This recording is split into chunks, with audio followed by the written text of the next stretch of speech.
Federico Irazabal, buen día, bienvenido. ¿Cómo te va, Fede? Todo bien, Ale, vos. Un saludo para todos. Acá andamos chusmeando de cosas. Bueno, Fede. Riéndonos, que es lo mejor que uno. Riéndonos un poco, sí, que es lo mejor que uno puede hacer el con viento viene en contra, hay que reírse un poco. No como dice la vela, ¿no? Hay que reírse un poco, que la muerte siempre está, pero bueno, sí. Está ahí la cosa. Exactamente. Bueno, Fede, me parecía interesante tu mirada, tu análisis político, que en este contexto no solo no lo hemos dejado de hacer, sino soy de los que cree que coyunturas de esta característica exigen justamente una mirada política particularmente afinada, ¿no es cierto?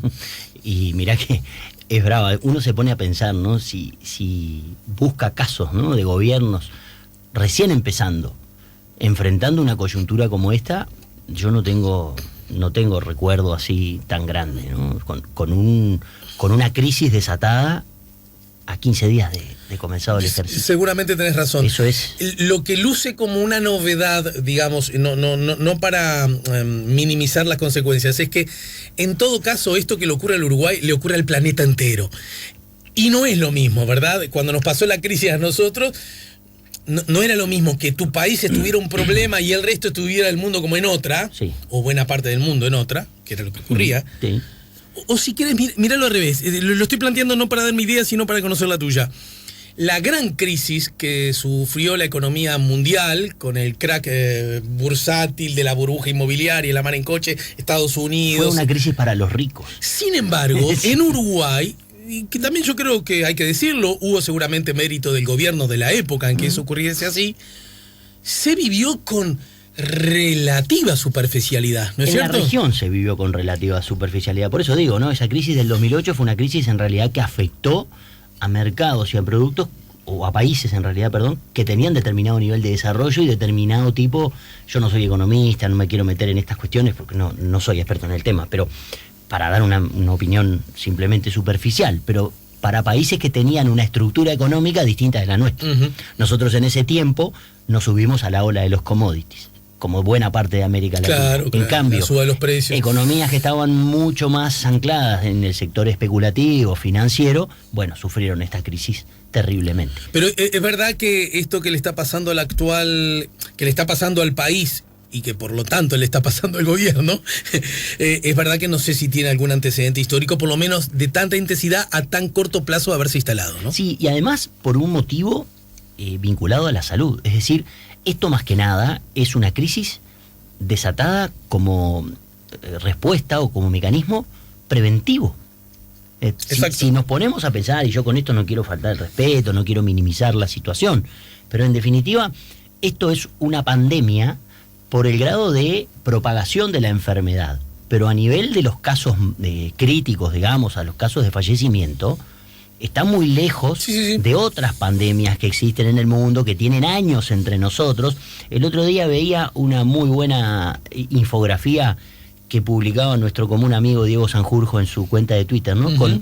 Con una suerte de ovillos de lana, ejemplificaba el tamaño, la magnitud, la dimensión de distintas epidemias que había habido en la humanidad desde la Edad Media en adelante, ¿no? Y uno mira la peste negra, mira la gripe española, mira la propia epidemia del VIH, que ha matado más de 50 millones de personas en el mundo. Quiero decir que lo de Diego lo vi, y también vi una infografía muy, bueno, seguramente muy similar en los datos, que publicó La Diaria justo el día que había concretado una nota vía teléfono, porque está en su casa guardando cuarentena, el historiador Carlos de Masi, justamente para hablar de la historia de las pestes, claro, en fin. Claro. Ahora, y estamos hablando de números de muertes que son, sin caer en frivolidades, pero sé que vas a eso porque yo coincido con tu mirada, mínimos con relación, incluso con relación a la del SIDA, que es la más cercana en esa dimensión. A ver, es brutal. Cuando todo esto termine, ¿no? Vayamos al Museo Blanes. Y bueno, el otro día estaba en una discusión con un amigo, no me acuerdo si es en el Blanes o en el Museo del Parque Rodó, pero el famoso cuadro de Blanes. Sí, la fiebre amarilla. Creo que está en el Blanes. Bueno, esa fue que refiere a Argentina, ¿sabes? Sí, pero también azotó a Uruguay. Sí, claro, ¿no? Entonces digo, esa fue una epidemia y no fue tan lejos en el tiempo, si uno se pone a pensar, y de una enfermedad bastante más agresiva en este sentido y más mortal que la del coronavirus. Exacto. Que no deja de ser, y con esto no quiero quitarle trascendencia al asunto, no deja de ser una variante, una derivación de una gripe mucho más sofisticada, mucho más agresiva, con algunos rasgos distintos, que todavía no conocemos demasiado, pero creo que el mundo en este caso se adelantó a tomar determinadas medidas, todos nos adelantamos a tomar determinadas medidas, en parte porque contamos con mucha información. Hoy sabemos exactamente la tasa de duplicación y de propagación del virus en Singapur, en China, en Taiwán, en Italia, en nosotros. Entonces, estamos todos muy atentos y sabemos lo que está pasando. Hasta el momento, 21.000 muertos en 187 países. Bueno, o sea... Nos frenamos de hacer adjetivos para no quedar frívolos, ¿verdad? Claro, ¿cuánta gente muere de gripe? ¿Cuánta gente muere de tuberculosis, de dengue? Federico, accidentes de tránsito. Bueno, accidentes de tránsito ni hablar, pero no es una enfermedad, no los quise ni mostrar. Pero suicidios, yo qué sé, homicidios. Vamos, hay muchas más causas sobre las que deberíamos estar preocupados de salir a la calle y de estar. Obviamente esto es un tema que hay que tomar las medidas de precaución, hay que cuidarse, hay que tratar de salir lo menos posible, hay que evitar el contacto con la población de riesgo, en definitiva, pero bueno, lo llamativo de esta crisis es que es una crisis de salud, pero que tiene un fortísimo impacto y que va a tener un fortísimo impacto a nivel económico. Claro. Vos estabas hablando recién de algunas medidas, ¿no? Y que en parte desnudan algunos mitos, si querés, o algunas ideas preconcebidas que teníamos acerca de la estabilidad económica y financiera de muchos hogares o empresas del Uruguay. Yo comparto contigo que a 5 días de decretada una cuarentena o un resguardo, haya empresas mandando al seguro de paro al personal, no tenés una cobertura, no hay una reserva para cualquier contingencia. Si viene un vientito y nos deja todos dado vuelta, es complicado. No, porque, mi razonamiento iba en la dirección, aún advirtiendo que el mundo empresarial es muy disímil, ¿no es cierto? Uh-huh. Y hay gente que, verdad, que te agarra un mínimo vientito y te tira, porque ya te estabas cayendo, claro. ¿No es cierto? Ahora, siempre pongo el mismo ejemplo, a mis oyentes ya los tengo cansados, el señor que vende caramelos, porque me acuerdo del señor que vende caramelos cuando yo iba a la escuela, que vendía caramelos. Ese señor, históricamente, pero quiero decir, el señor que cuida coches, ni siquiera, porque algún que otro coche todavía hay, ¿me entendés?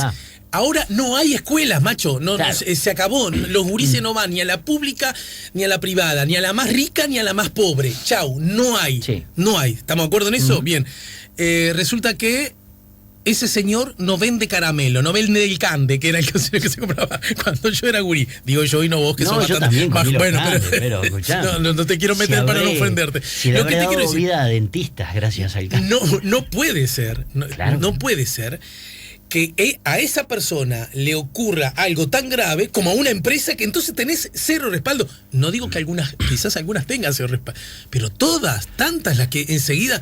Y empresas grandes. Medios de comunicación. Vamos, yo entiendo, pero ahí me suena más a decir, bueno, aprovechemos esta situación, ¿no? Hay como en todas las crisis, oportunistas que toman esta situación y dicen, bueno, me empiezo a salvar o tomo o hago recibo algún beneficio, si se quiere, ¿no? A partir de la crisis, el famoso río revuelto, ¿no? Acá aprovechamos la situación y bueno, y mandamos gente al seguro de paro. Te quiero hacer una pregunta porque vos, primero, es tu profesión, te dedicas a eso y además tenés una altísima reivindicación de la política como la herramienta más sofisticada que tenemos los seres humanos para resolver conflictos de intereses. Uh-huh. Porque además los seres humanos tenemos siempre conflictos de intereses, que eso es lo hermoso. Es la historia de nuestra vida. Ahí está la gracia, ¿verdad? Que tenemos, sobre un mismo hecho, tenemos miradas distintas que nacen muchas veces de nuestros intereses distintos, y ahí está la política para mediar, ¿no? Pin. Y los gobiernos democráticamente electos y todo eso, bla, bla. Ayúdame, porque yo me resisto a utilizar esa frase para criticar y para caer, pero también me resisto a no analizarla y a perdonarla, que un presidente de la República diga, yo no hago política, yo gobierno. Bueno, a raíz de eso el otro día vi algunas discusiones. Me da la impresión, y con esto no quiero ser exégeta del presidente de la República, bien, pero el presidente creo que se refirió más que nada, yo no hago politiquería, no no saco rédito político de esta situación. Quien está haciendo gobierno está haciendo política todo el tiempo. ¿Sí? Porque no es posible. Pero para gobernar, eso lo elegimos.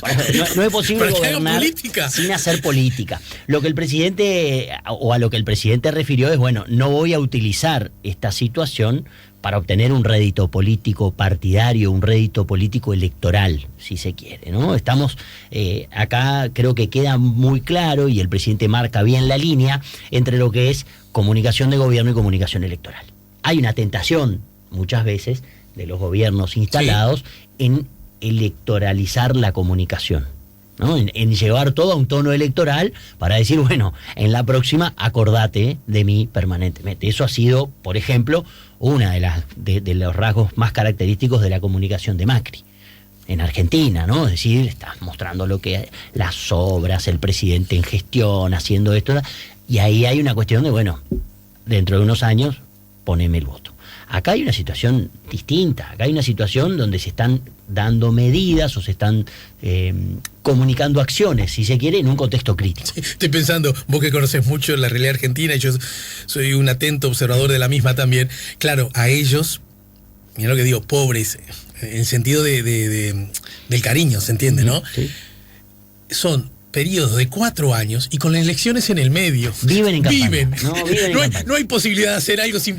Y acá dentro de todo, igual yo sería un poquito más riguroso, que igual las palabras son las palabras, ¿viste? Estoy de acuerdo. Y pasó lo mismo con el tema de los femicidios, cuando le preguntaron y el presidente dijo que era un efecto colateral. Sí. Creo que no estuvo feliz el término, no creo que haya sido producto del desinterés, producto de una desidia. Yo diría todo lo contrario. Yo creo... No hay forma de comprobarlo. Yo creo que sinceramente es un hombre muy preocupado por ese asunto. Sí. También entiendo que desaprovechó una oportunidad. La pregunta era muy pertinente. Ese es el momento para decir, no se olviden que está este número, que tenemos tal agencia, que tenemos tales planes. Sí. Coincido. ¿Verdad? Pero creo que lo agarró en offside. A ver, había que ver el otro día, ¿no? La conferencia. Yo creo que esa conferencia a la que estamos refiriendo, que fue la última en la que apareció el presidente, fue la mejor de las que dio. De todas las apariciones que ha tenido el presidente a nivel público y en esta crisis, la del otro día fue, digamos, la más sólida, donde se lo vio, más preparado, donde se lo vio más atento, donde no lo agarraron en el tema que venía para la conferencia, no lo agarraron en offside, nunca. ¿Sí? Y fue firme. Fue distinto de la otra conferencia que dio cuando le preguntaron por la reducción de las tarifas, y fue muy tajante y muy duro cuando dijo no. Tal vez su respuesta más firme en toda la conferencia tenía que ver con una situación que refería al aplazamiento del aumento de las tarifas públicas, y eso cayó muy mal, claro. Porque en definitiva fue el momento en el que se lo vio más firme, fue bueno para profundizar, digamos, en una medida antipática. Con lenguaje de vecino, justo el aumento es lo que tenés más claro. Es lo que tenía más claro. Entonces, en esta conferencia creo que pareció todo lo contrario. Pero también invito, porque a los que nos gusta analizar la política y específicamente la comunicación, tenemos que prestar atención a determinados signos. Véanle la cara al presidente. Véanle la expresión, véanle el cansancio. Hay que estar, 18 horitas, 20, teléfono, asesores, gente, situación. Estás en una cocina donde tenés 6 hornallas con ollas a presión y todas para ir sacando. Entonces, es difícil en una situación de esta que te consulten por un tema que, si bien era importante, la respuesta del presidente creo que fue acertada. Capaz que el término utilizado, comparto, no fue el más eficaz y el más efectivo. Pero esta situación, además de económicamente, además de en términos de salud, claro que le pega a la gente que atraviesa situaciones de violencia intrafamiliar. Mujeres y niños, los niños también. Mujeres, niños, que están ancianos, ahora... gente mayor que sufre horriblemente la violencia intrafamiliar. Ojo, los viejos en este país la sufren muy mal. Ahora, también hay que pensar en la gente que padece adicciones, que padece trastornos mentales y psiquiátricos en su casa. ¿Qué pasa con las familias? Hablaba el otro día con gente amiga en otro lado, con niños con autismo, niños que están acostumbrados a una determinada rutina y que uno los saca de esa rutina y les trastoca absolutamente el mundo. Niños que están acostumbrados a tener un acompañante terapéutico. ¿Qué hacemos con estas situaciones? Entonces, esos también son daños colaterales, si se quiere, de esta crisis. Probablemente cuando uno utiliza un término así para referirse a personas, es un poco duro.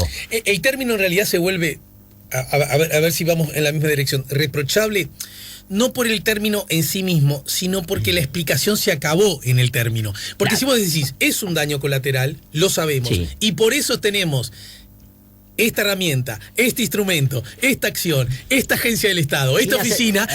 Sin salir a hacer consultoría gratis, ¿no? En esto, a ver. El presidente debería convocar, y robo la idea de alguien que quiero mucho que me la dio, pero el presidente debería convocar una conferencia en los próximos días con Mónica Botero, Pablo Bartol, otras organizaciones, invitar a las organizaciones que luchan contra la violencia de género, contra la violencia intrafamiliar, y poner sobre la mesa un plan de contingencia o una serie de medidas preventivas, reforzar la atención telefónica en los espacios de denuncia, promover determinadas acciones entre la población para exhortar al aumento de las denuncias. ¿Cuántas veces escuchamos discusiones y subimos la tele o bajamos la persiana y bueno, está? Te hago una pregunta que me gustaría que desarrolles luego de la pausa a propósito. Soy de los que vio con mucho entusiasmo, sincero, la síntesis simbólica, ya que vos hablas de la importancia que las caras tienen, que las formas tienen, todas transmiten cosas, ¿verdad? Las puestas en escena, en el buen sentido, transmiten. Y a mí me pareció muy buena aquella mesa en la que estaba el ministro de Trabajo, reunido con la gente de la Cancillería, Ministerio de Defensa Nacional. Creo que estamos hablando, han habido tantas. En la que estaba Marcelo Abdala del PCNT y el representante de la industria, ¿verdad? Y juntos hablaban de la necesidad, y a mí me pareció una buena instancia, porque soy de los que cree que los vasos comunicantes democráticos tienen que estar siempre aceitados y vigentes. Eso nos ha salvado. Pero mucho más ahora, ¿verdad? Bueno. Y sin embargo, con el ruido que se produjo por lo de ayer, yo creo que, yo soy lo que cree que va a pasar eso, lo de ayer puntualmente, porque me parece que... a ver, me gustaría dónde nos colocamos, porque por un lado, yo ya me he expresado, no quiero insistir, yo creo que fue un error del PIT-CNT, la acción. Sin embargo, yo creo que es un acierto del PIT-CNT elevar las propuestas, y creo que además, soy de los que cree, insisto una vez más, que las propuestas son todas dignas de ser discutidas. Lo dijo ayer Marcelo, ninguno de nosotros creemos que estas propuestas tienen que llevarse ni todas ni en su totalidad. Te está diciendo, macho, vamos a charlar un poco. Sin embargo, también es cierto, no hay por qué no creerlo, que el PCNT el viernes elevó esta propuesta y no ha tenido ni una sola devolución al respecto. Lo digo porque, como soy muy firme y crítico con el PCNT en cuanto a la medida, también digo, no hay que esperar que justamente el gobierno y el liderazgo político pase también por decir, a ver, PCNT, decime todo lo que tenés que decir, porque vos en esto jugás un rol importante. ¿Cómo la ves? Bueno, luego la pausa. Dale. Y después, me seguís contando algo. No, estamos hablando de fútbol, porque aunque parezca mentira, los varones hablamos en cualquier circunstancia. Fútbol y autos. Sí. No, mentira. No, puede sustituir auto por otra cosa. Estamos fabiando, chiquilín. Le estamos metiendo humor a todo esto, pero también le estamos metiendo seriedad. Estamos con Federico Irazábal, preguntas, comentarios, opiniones. 099-894-987, el WhatsApp, también SMS si quiere. Y nuestra página Facebook, La Mañana en Camino. Estamos poniendo La Mañana en Camino, estamos en el 98.7. Estamos conversando con Federico Irazábal. Algunos mensajes llegan a través del 099, es que muchos mensajes. A ver, lo leo como siempre a primera vista, así que no sé si necesariamente aplican con la charla que estamos teniendo. Yo y Sergio Pereira en el año 72, probando a ver si me queda la agenda del WhatsApp. Con Sergio Pereira en el año... Lilian y Oscar, pero me manda Sergio Pereira, no me doy cuenta si es el actor, amigo mío, o simplemente... Viste que la gente también tiene más ganas de comunicarse en estos momentos, y lo agradezco, y lo valoro. Ale, que el gobierno que se ocupe de las ollas populares y que los niños pobres no tengan para comer. ¿Qué pasa con el hotel de Alonso y el Mides? A eso le llaman transparencia, todo es viru, lo entiende Patricia. A ver, buenos días. Un tipo le dice a una mujer, si me lo pedís así no te puedo decir que no. En un ejercicio del más rastrero baboseo, no creo que le importe el número de femicidios. Abrazo. Eso tiene que ubicar de qué está hablando, periodista, ¿no? Natalia de Brun, sí, de TV Ciudad. De TV Ciudad. La propia periodista salió a aclarar en redes sociales cómo se había dado la situación. Sí. Eso porque estamos viendo un solo lado del monitor. Exacto. El presidente había hablado de 4 preguntas, la maestra de ceremonia, digamos, que conducía la conferencia de prensa. Ex periodista de Canal 4, sí, ¿no? Sí. Que creo que trabaja para presidencia desde antes. Es decir, que su vínculo con presidencia es como funcionaria. Ella es funcionaria de presidencia desde hace ya varios años, estando en el informativo del canal, se me va el nombre ahora, perdón, pero estando en el informativo de Canal 4, ella cumplía funciones en presidencia con la administración anterior. Sí. Y no sé si con la de Mujica incluso, pero más allá de eso, se da esa situación y la periodista tiene un gesto de que le hace así con las manos, junta las palmas, como pidiéndole por favor, y ahí es cuando el presidente le dice, bueno, si me lo pedís así está bien. Y después le dio pregunta también a Nicolás Martínez, creo que es, de BTV. Sí. También le dio una pregunta más. Una yapa, y el que le propio llama presidente la yapa, dijo, acá siempre damos la yapa y se están mal acostumbrados ustedes, qué sé yo. Sí. No, y yo quiero decir a propósito de este mensaje... buscar el pelo en el huevo, ¿no? Está bien. Yo quiero decir dos cosas porque no lo había sacado el tema, no lo tenía en el radar y un oyente me preguntó opinión. Y de verdad, cuando la gente me pide opinión, si yo la tengo, la doy. Dije dos cosas. La frase en sí misma no me parece adecuada, porque aún con la aclaración de la compañera periodista, entiendo que es una frase típica que encierra un rasgo cultural sexista del que yo formo parte también, quiero decirlo, porque es una hipótesis, es contrafáctico, déjame terminar. Creo que es poco probable que el mismo respuesta a un mismo gesto lo hubiera tenido para un periodista varón. Pero aún así, dije, sin embargo, soy de los que cree sinceramente que el presidente de la República forma parte de una generación que hace explícitos esfuerzos para romper con esos moldes en los que hemos sido educados buena parte de todos nosotros, y por lo tanto lo encuentro sincero en la preocupación por los temas, ¿entiende? En realidad creo que traté humildemente de elevar un poco la mira, y de verdad no creo que alguien que responda así, insisto, creo que no fue adecuado. Aún así, no creo que eso amerite decir que no le importan los femicidios por esa razón. Me parece francamente equivocado e injusto. Es una transitiva equivocada, ¿no? Y aún así, viste que estábamos charlando recién, entiendo que la respuesta no fue feliz. Que debió haber, y está muy bien que el presidente, si reacciona como vos señalabas recién, porque esto también habla bien de los gobernantes, es que si yo hice algo que no quedó del todo claro o que no estuvo del todo bien, corrijo.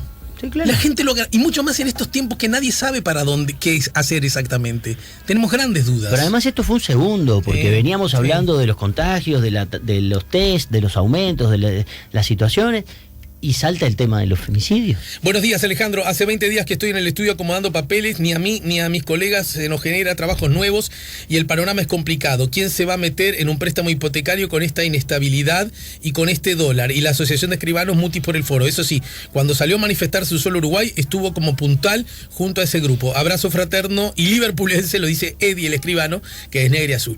Así que en todo lo que haya dicho tiene razón, señor. Sí, señor. Por buena persona.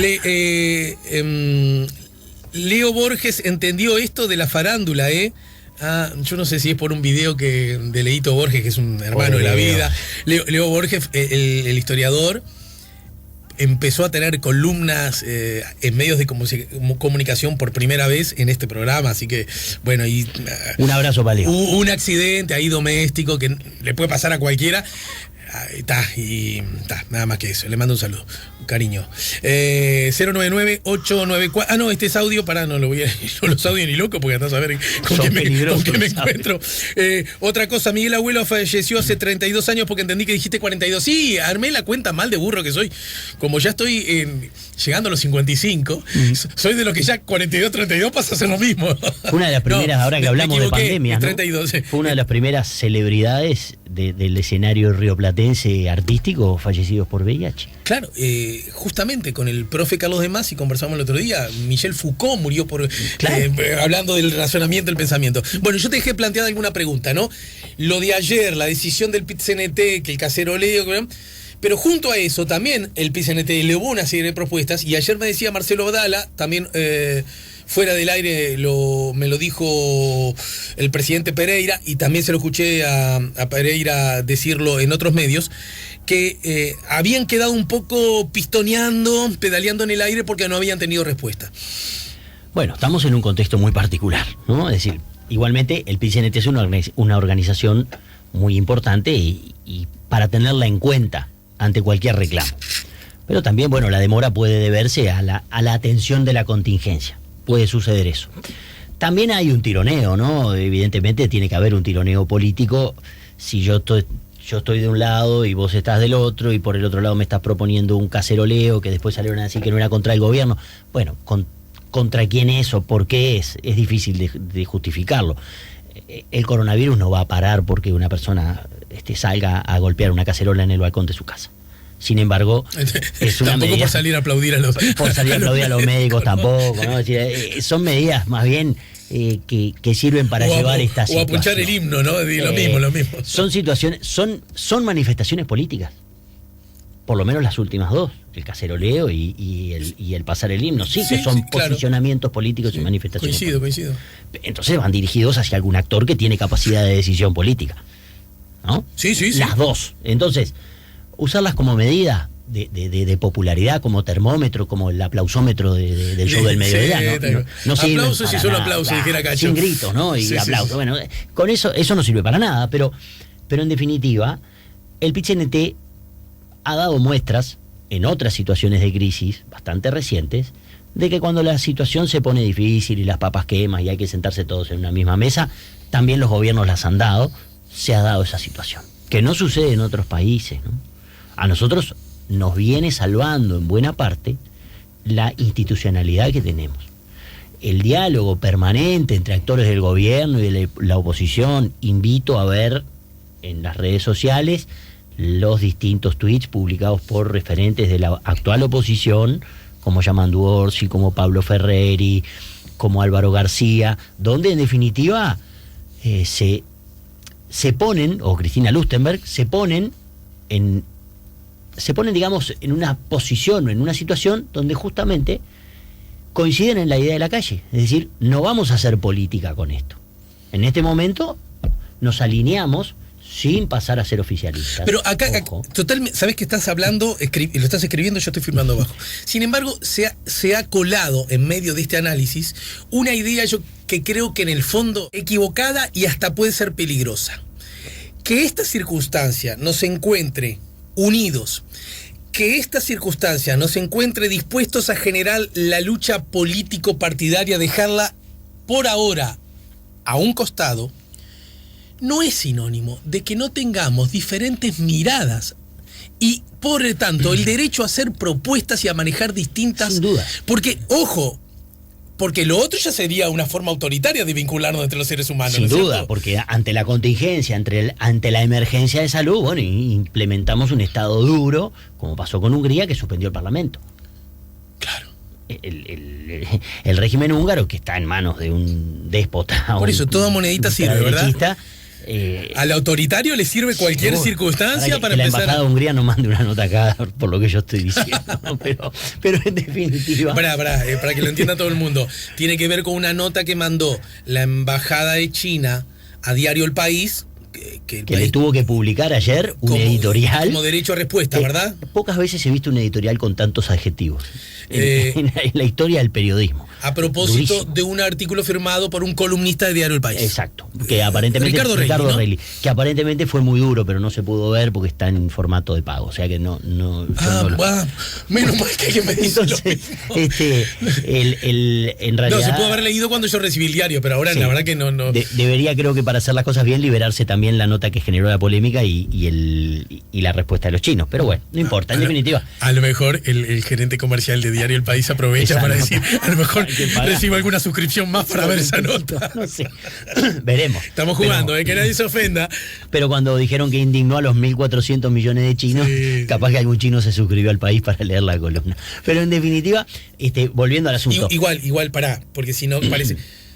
En todo caso, lo que ocurrió, tengo entendido que ocurrió sujeto a las normas vigentes. Si alguien se siente ofendido, tiene el derecho y el derecho se lo otorga. Y desde esa perspectiva yo siempre digo, el sistema funcionó, así que vamos arriba, ¿no? Sí, funciona y la Embajada de China pudo hacer sus descargos en el mismo medio que publicó. Decilo de Hungría y seguramente Hungría no nos va a mandar. Pero Hungría no nos va a decir nada, pero en definitiva el gobierno húngaro tomó una serie de medidas duras y aprovechó también para políticamente favorecerse. Silenció el Parlamento, clausuró el Parlamento. en parte es una suerte de golpe de Estado. Bueno, eso es lo que nosotros deberíamos evitar en una más corta, y es silenciar la opinión del otro o adjetivarla de alguna manera de no estar lo suficientemente unidos en esta. Claro, estar unidos es una cosa, y tener ideas distintas es otra. Acá se mostró que el sistema está, en parte, todo, o el 99% en una misma dirección. Al lado nomás, en Argentina, hay referentes de la actual oposición. El bloque de izquierda no quiso participar de las conferencias de prensa y no participa tampoco de las medidas. Entonces, hay una diferencia institucional importante. Hay una diferencia desde el acuerdo.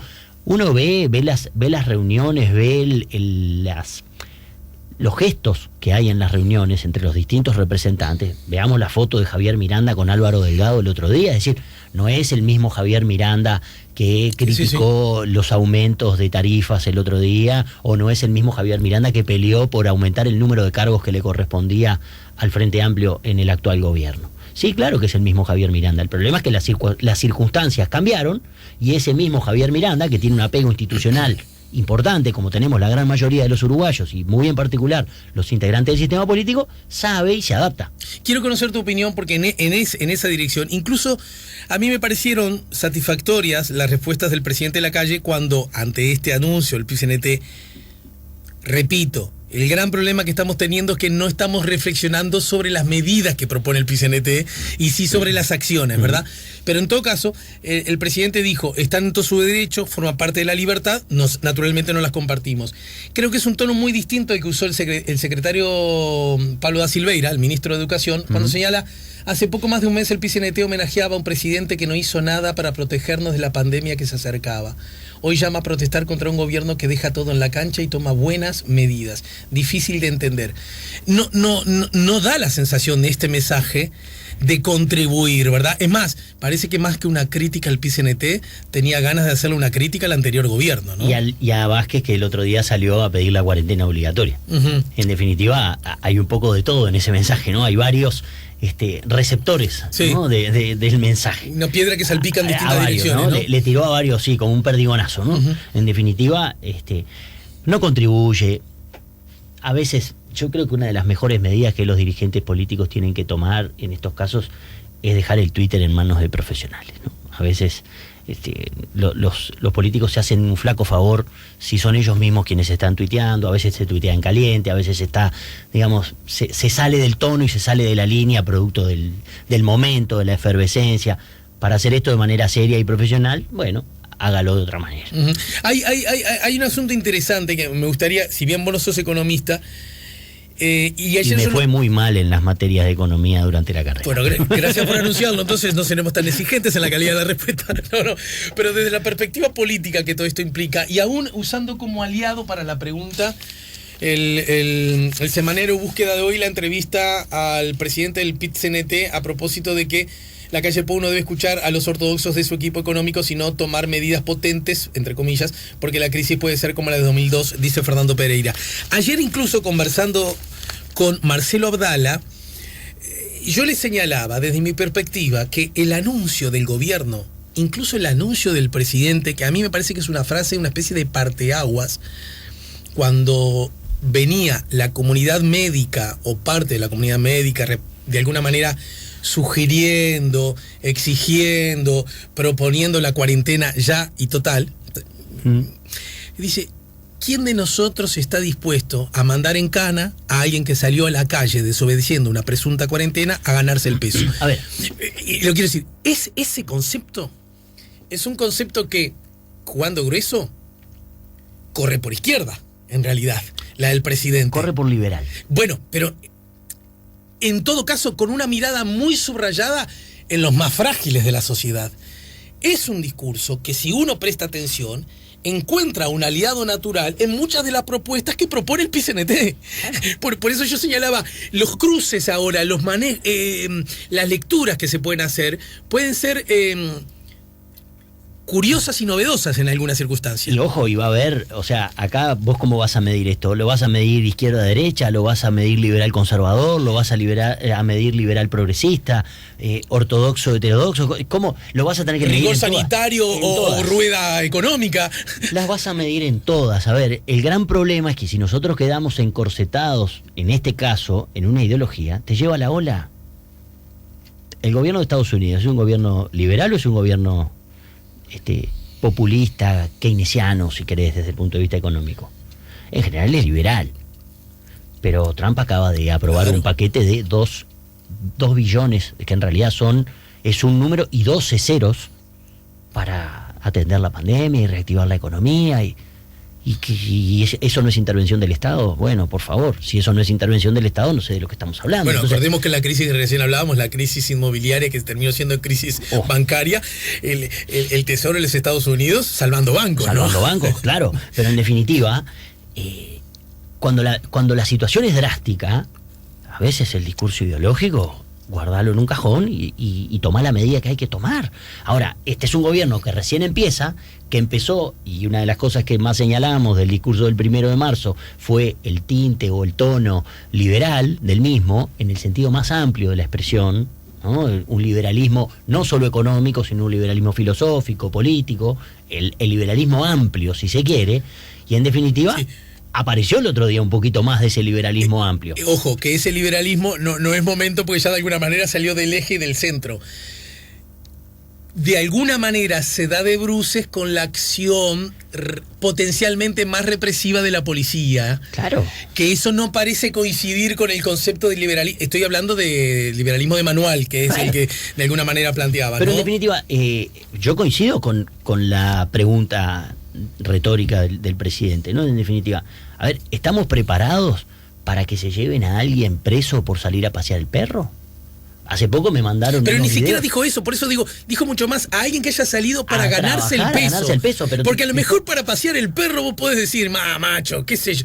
Te quiero decir que ni siquiera eso dijo, fue una cosa mucho más puntual. He recibido videos en países donde la cuarentena es muy dura, como el caso de Perú, por ejemplo. Se llevaban el otro día un tipo preso, salió a pasear el perro. Claro, se veía en el video que la familia que estaba en un balcón de un edificio pedía que dejaran al perro, ¿no? Y al tipo no. Eso fue terrible, ¿no? Dramático. Ese hombre se debe haber sentido muy mal. Parece que la familia fue la que llamó a la policía. La familia debe haber llamado a la policía. Pero también había un tipo surfeando y se lo llevaron, lo sacaron del agua y se lo llevaron con el traje de neopreno, lo subieron a la camioneta y se lo llevaron preso. Ahora, ¿estamos preparados para tener gente presa por romper la cuarentena o por no poder justificar que estaba yendo al supermercado a comprar algo? Bueno, sin contar además las herramientas estrictamente legales que habría que generar para llevar eso a cabo, por que el Uruguay no las tiene, ¿no? Es un estado de sitio. Ahora, a menos que apliquemos las medidas prontas de seguridad, que me parece que Alejandro, nadie quiere. Yo, que vivo en este país todavía y he vivido toda mi vida, hace 15 días había gente escandalizada porque la policía estaba pidiendo la cédula. Y ahora pasamos a decir, no, cuarentena obligatoria. No, por eso decía, lo de pedir la cédula a ultranza no parece coincidir con la imagen del el manual liberal extremo, ¿no es cierto? Que no. A eso me refería. Pero hoy tenés actores que hace 15 días protestaban porque se estaban endureciendo medidas y se iba a pedir la cédula y se iban a violar derechos y qué sé yo, y ahora están diciendo, hay que ir a la cuarentena obligatoria. Fede, pero ¿quiénes son esos? Porque como organizaciones, excepto los médicos... El sindicato médico... Pero no recuerdo que los sindicatos médicos hayan estado enojados por pedir cédula. No, por pedir cédula. No es una picardía de mi parte. Tal vez no organizaciones, porque en realidad yo veo que al revés, el PCNT, los trabajadores, ante este discurso del presidente, están diciendo, porque ellos están velando por la gente que se gana el peso también. Lo que pasa es que en ese caso del gobierno lo que hubo es, una solución liberal. Yo te dejo salir a laburar, no te voy a pagar un salario social. Bueno, y ahí es donde choca con el PCNT. Está bien, pero yo recuerdo que, por ejemplo, una medida, me gustaría conocer tu opinión, que a mí me pareció como símbolo muy saludable entre la Cámara de la Construcción y el Zunca, decir, no mandemos ya el seguro de paro, porque justamente, a ver si podemos negociar el tema de la licencia, los trabajadores ponen cosas arriba de la mesa. Entonces, por eso también creo que hace bien el presidente cuando dice, ojo las licencias, no las puede dar el patrón sin acuerdo previo. La licencia es un acuerdo, ¿verdad? Y la construcción es un sector además que tiene la licencia bastante reglamentada. Claro, y se va a tener que trabajar el 5 de enero. ¿Qué vamos a hacer? En Dinamarca, hace pocos días, hubo una solución, un acuerdo tripartito, parecido a este de la construcción, donde los trabajadores donde el Estado asume el 75% del costo del seguro de desempleo, los empresarios el 25% y los trabajadores renuncian a 5 días de su licencia. Bueno, ese es el esquema. Es un acuerdo donde todos pierden algo en pos de un bien superior. Pero yo pregunto, ¿no? Acá, quienes están recibiendo un salario fijo, no quiero decir los empleados públicos del Uruguay, ¿no? Pero quienes reciben un salario seguro, fijo, ¿también se van a acoger a todas las medidas estas de beneficios? ¿Tienen derecho a hacerlo, en definitiva? Porque su situación no se está viendo trastocada. Si yo todos los meses cobro mi sueldo, sí, ¿por qué tengo que pedir una prórroga, por ejemplo, en el pago del alquiler, en el pago de un préstamo bancario? Bueno, acá hay otro tema interesante, que lo conversamos también con Marcelo Abdala, y era, la primera propuesta del presidente, ¿cuál fue? También la hizo Manini, que acá también el gobierno está tensión. No, pero está bien, vos decís, cierra el círculo, a veces se cierra el círculo. Bueno, está bien, sí, igual, bajar las tarifas, que no suman las tarifas, es algo que ha repetido la humanidad desde que existe como tal. Pero es interesante, porque también hay que decirlo todo. Si bien muchas voces ante ese pedido, cuando viene o del Frente Amplio o del PCNT se ofenden, pero cuando te las hace un socio, claro, a través de un video público. Eso fue imprudente, ¿no? A través de un video público, ahí violín en bolsa. Entonces, bueno, pará poquito que acá pues las reacciones no son iguales. Los trapos ante el mismo sucios se lavan estímulo, en casa. Bueno, ¿no? Eso fue. Bueno, cualquiera no podría digo decirlo. desleal, pero fue imprudente, ¿no? Bien, pero a su vez, la reacción es me enojo con aquel, pero con este que está en mi casa, es como que yo me enoje con el que yo tiendo la ropa y viene un vecino y me la saca, ¿no? La camisa, porque no tiene. Me afana la camisa y yo me enojo. Pero resulta que si me la afana alguien que vive en mi casa, yo no digo nada. Bueno, ahí por lo menos es al revés. Vos que estás en mi casa es el que más tenés que cuidar la camisa, ¿no? Fue imprudente. Sacando ese tema, el PCNT plantea en primera instancia, no es adecuado insistir con el aumento de las tarifas. Y sin embargo, el gobierno, ante una respuesta del gobierno, dice, bueno, está bien, quizás haya que continuar con el aumento de las tarifas, pero las personas que de verdad no tienen posibilidad, a esas le podemos hacer... Y me pareció por eso digo que hay zonas de diálogo que debería estar utilizando el gobierno. ¿Pero por qué digo el gobierno? Porque el gobierno es líder. Lidera la situación. El gobierno es mano. Porque la ciudadanía sí lo quiso. Pero también una cosa, ¿no? Yo creo que ante una situación como esta, que es gradual, que todavía no hemos visto lo peor, está bien, es decir, acá vamos a tener que prepararnos para distintas fases, ¿no? Afortunadamente el número de casos no viene creciendo de la manera exponencial como se ha comportado en otros países, ¿no? Exacto. La tasa, digamos, de duplicación de los casos en Uruguay es mucho más lenta y hoy estaba mirando un análisis de Bruno Guan, ajá, que es un economista que hace buenas proyecciones. Yo leía por Secán que en esa dirección Rafa decía, también ¿no? ha insistido con eso, que está haciendo muy buenos hilos también de Twitter a propósito del coronavirus, pero en definitiva Uruguay tiene un comportamiento similar hoy al de Japón, que es un caso bastante exitoso en ese sentido. Y Argentina está teniendo un comportamiento igualmente, con todas las medidas que está tomando, similar al del Reino Unido, donde se les disparó un poquito la situación. Todavía no nos ha pasado, será por un factor suerte, será por un factor control, etcétera. No te olvides que el título hoy de búsqueda, el artículo, bueno, lo peor espera, el gobierno espera recién para mayo lo peor del COVID-19 con pico de infectados, ¿no? Porque esto tiene que ver también con el clima. Hoy tenemos 25, 26 grados, la enfermedad, este otoño tan parecido a un verano es una buena noticia. Exactamente, entonces que hay una tasa de acatamiento buena del aislamiento social, sí, es buena, pero también seguís viendo gente en la Rambla. Está bien, van a seguir, y eso va a seguir siempre va a seguir estando, hasta que no se imponga un régimen duro de cuarentena obligatoria con sanción penal. Pero acá somos los reyes de la inflación legislativa. Acá hacemos leyes primero para que la gente no salga a pasear con el perro suelto en los lugares públicos. Hacemos la ley, la ordenanza, la intendencia firma, etcétera. A los 5 días vas a una plaza y está lleno de perros paseando sueltos, sin bozal, sin nada, porque nadie va a ir a hacer cumplir esa ley. Y esto es lo que no nos debería pasar. Porque si alguien mañana, como dijo el presidente, sanciona un acto jurídico, claro, es para que se cumpla, ¿no? Gumer Pérez ayer en Esta Boca es Mía fue entrevistado, estaba en esa dirección, habló justamente de ese concepto de la inflación legislativa, ojo con ese riesgo. y en realidad me parece que el camino va más por el lado de lo que sugirió el presidente de la República, creo yo, la idea de que de alguna manera el compromiso sea cada vez mayor. Autorregulación. Y además, yo soy de los que cree que el frescor, si bien le va a ayudar al virus, también va a ayudar a la reclusión. Sí, la gente se va a meter, en algún modo. Y pongo como ejemplo que si bien hay normas, la ciudadanía no se amparó, no se apoyó en la norma para dejar de fumar en los ámbitos públicos.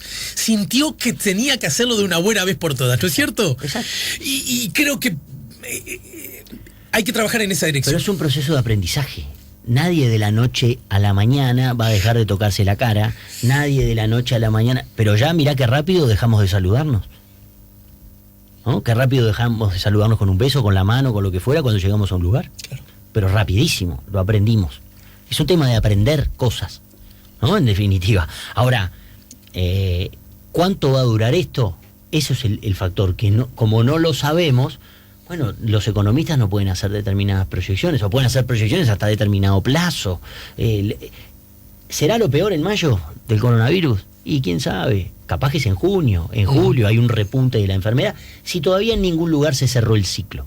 Ningún país del mundo logró todavía dar vuelta a la máquina. Es decir, no logró decir, bueno, terminamos la enfermedad, la erradicamos, no hay ningún caso de coronavirus en este país y entonces este es el modelo que sirve. Exacto, no, exacto. Algunos lo han contenido. Mira, Rafa, acabo de recibir tu mensaje. Mira. Es increíble porque yo le quiero contar, estamos al aire, pero mira que no son más de 20 segundos, Rafa. Estoy con... Podés escuchar un niño nomás. Bueno, perfecto. Bueno, mira, no, porque es muy... ¿Sabes por qué osé llamarte? Porque acabas de responderme un mensaje a propósito de una invitación que te hice para poner juntos La Mañana en Camino, ¿no es cierto? Sí, correcto. Bien, pero lo increíble es que yo al aire ahora estoy conversando con Fede Irazábal. Fede, ¿de quién te hablé recién sin haber recibido el mensaje? Lo llamamos a Rafa. Te elogiamos los hilos, Rafa, de Twitter. Recién hablábamos de vos al aire. No, es que me pareció muy significativo que recién estuviéramos Fede y yo aludiéndote, ¿verdad? Y justo en ese momento recibo tu respuesta a una solicitud que te había hecho unos días antes. Bueno, lo único que va a lograr esto es que ahora sí, públicamente, te embretes para que Comunicación Telefónica mediante agendemos un próximo encuentro, ¿está? Con mucho gusto, les mando un gran abrazo a los dos, y bueno, muchas gracias por la lectura de los hilos. Vamos arriba, un abrazo grande. Abrazo, Rafa. Me pareció interesante, porque justo no podía creer que... Es más, hasta dije, ¿será que nos está escuchando y mandó? No, era que simplemente me estaba devolviendo un mensaje. Imagino, yo tengo mensajes atrasados, tipos como Rafael, que la gente le hace mucha consulta, debe tener, no sé, muchos, bueno, y tuvo la gentileza como siempre de responderlo. Bueno, Fede... Pero ninguno todavía, es lo que te decía, ¿no? Ninguno todavía logró controlar esto. Entonces, ¿cuál es el modelo en el que nos vamos a despejar? Y no sabemos, nosotros estamos haciendo un camino, Argentina está haciendo el otro, y Brasil está haciendo el otro. Hay modelos en los que seguramente no hay que espejarse, ¿no? Vos que sos experto en estos temas, viste que a los políticos... estén en el gobierno o la oposición, mucho más se da cuando están en el gobierno. Alguien les ha dicho alguna vez, yo creo que ha sido un enemigo el que les dijo eso, de que no pueden responder con la pregunta no sé, o que no pueden responder diciendo me equivoqué, voy a probar otra cosa. Uh-huh. Yo creo que ese paradigma, si alguna vez tuvo vigencia, mi hipótesis es que ya no la tiene. Hoy estamos. Y que es bien recibido que los ciudadanos, aún los que están gobernando, digan, íbamos por este camino convencidos y ahora la experiencia, las condiciones nos obligan a tomar otro, que la gente lo va a recibir de buena manera eso. Yo creo ese paradigma. Ninguno, ni gobernantes, ni no gobernantes, ni analistas, ni ciudadanos, ni vecinos, ni los más veteranos, ni los más jóvenes, ninguno puede en este momento sugerir la idea de que tiene la verdad en el bolsillo. Porque nadie la tiene. No, nadie, porque no conocemos todavía el comportamiento del virus. Es decir, todavía no sabemos a ciencia cierta cómo se propaga, cómo se contagia, quiénes son efectivamente los portadores, si es más prevalente en hombres o en mujeres. Se están haciendo estudios todavía, estamos lejos desarrollar una vacuna, estamos todavía en fase de investigación, entonces hay que atacar ahora la contingencia que hay que tener, y bueno, hay que tener stock de respiradores, hay que tener stock de medidas preventivas, hay que tener tapabocas, no acopiar alimentos, es decir, apelar muchas veces a mecanismos de autorregulación social. Cito como fuente subrayada, Uruguay recibirá $1.500 millones de organismos internacionales, el equipo económico espera 1.000 millones adicionales para el financiamiento precautorio. Esto, bueno... A esto iba, ¿no? Retomando la idea inicial. El gobierno no puede en la primera conferencia de prensa poner toda la carne en el asador. No puede decir, bueno, vamos a dar vuelta al aumento de tarifas, vamos a dar un salario social y vamos a hacer esto y esto, porque todavía no estamos en una fase que exija esas medidas, tal vez, de explosión de la enfermedad. Si se toman medidas puntuales, hoy hablamos de lo del hotel céntrico que fue arrendado por el Mides, donde se están ubicando personas en situación de calle que pertenecen a la población de mayor riesgo, mayores de 65 años que están en situación de calle. Bueno, esa gente va al hotel. Perfecto, son 50, 60 personas. Ok, pero de a poco se va atendiendo esa emergencia. Bueno, está lo del Palacio Peñarol, lo de Cafo, Peñarol, lo del Prado. Se está hablando de habilitar delante la arena. Es decir, te robo 20 segundos porque ya que hablaste del hotel, la decisión del Mides de pagarle $15.000 a un hotel de la familia de la ex senadora Alonso, senadora del Partido Nacional, ¿no? Para que aloje a personas que viven en la calle, desató polémica en el plano político.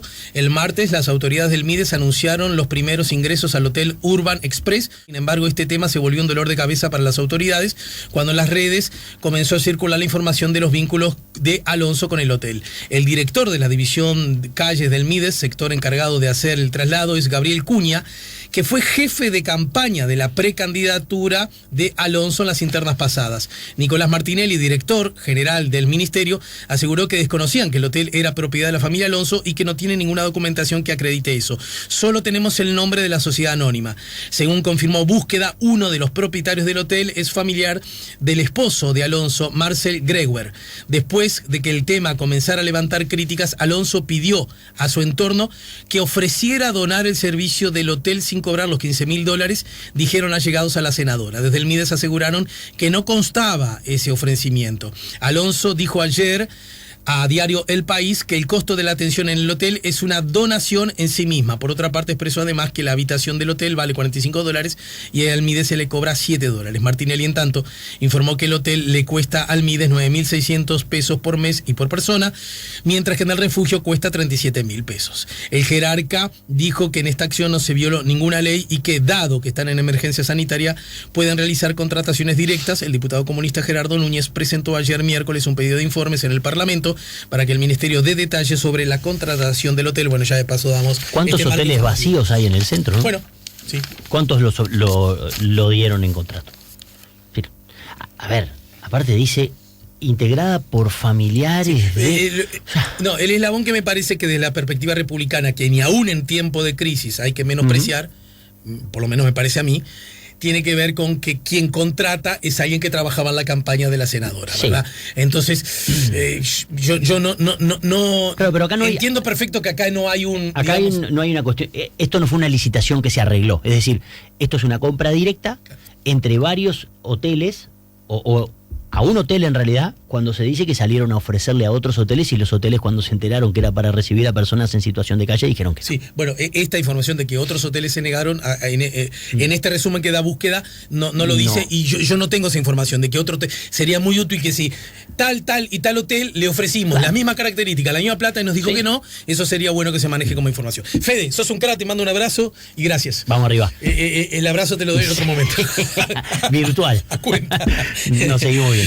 Si buscas un portón automático para tu casa o para la oficina, asegúrate que sea fuerte, que sea seguro, que sea práctico, que sea un SEA. Porque solo un portón SEA te asegura el mayor respaldo técnico, un service propio en todo el país y la garantía de todos sus productos. Ingresa en seaportones.uy o llama al 2601-2611. Si vas a elegir un portón, que sea un SEA.